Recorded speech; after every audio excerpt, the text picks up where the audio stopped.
¿Por qué se produce la diabetes tipo 2?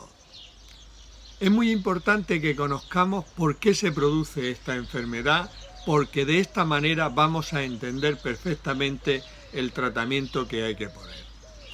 En la diabetes tipo 2 fundamentalmente suceden dos hechos importantes. El primero es el que llamamos resistencia a la insulina y el segundo, y más avanzado en el tiempo, es que se produce una disminución de la secreción de insulina. Vamos a situarnos en una persona que no sea diabética. En una persona que no sea diabética, cuando comemos, y dependiendo sobre todo de la cantidad de hidratos de carbono que tomemos en esa comida, el páncreas, las células beta del páncreas van a liberar insulina. Esta insulina tiene una serie de acciones.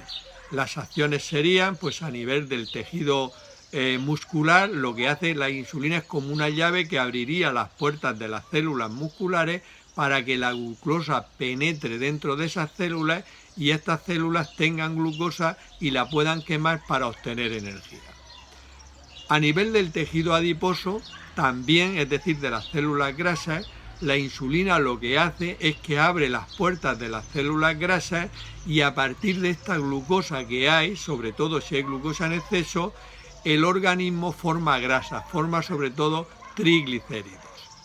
Y a nivel del hígado, la insulina lo que hace es que abre las puertas de las células del hígado, de los hepatocitos, y forma glucógeno. El glucógeno está formado por muchas unidades de glucosa unidas entre sí. Veis cómo la acción de la insulina fundamental es disminuir los niveles de glucosa en la sangre. ¿Qué pasa cuando hay una resistencia a la insulina? Cuando hay una resistencia a la insulina quiere decir que para hacer el mismo efecto necesitamos más cantidad de insulina.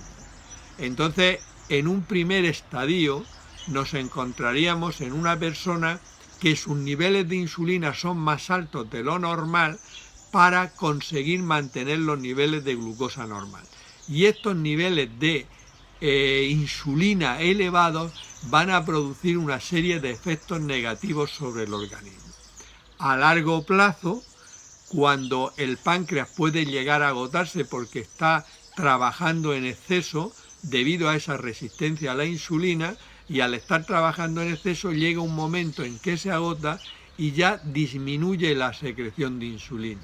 Y al disminuir la secreción de insulina es cuando aparece la diabetes tipo 2, es cuando se elevan los niveles de glucosa en la sangre y por tanto ya se puede diagnosticar a una persona de diabetes tipo 2 con los criterios que hemos explicado en otros vídeos.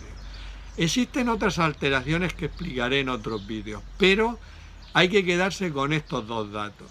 Lo que se produce al principio en una persona, sobre todo en las personas obesas, hay que tener en cuenta que el 80-90% de las personas con diabetes tipo 2 son obesas, lo que se produce al principio es una resistencia a la insulina, lo cual obliga al páncreas a trabajar más, a producir más insulina y pasado un determinado tiempo, que son años en general, hay una disminución en la secreción de insulina por parte del páncreas, un agotamiento de esa secreción de insulina y en ese momento es cuando se diagnostica de diabetes tipo 2 al paciente.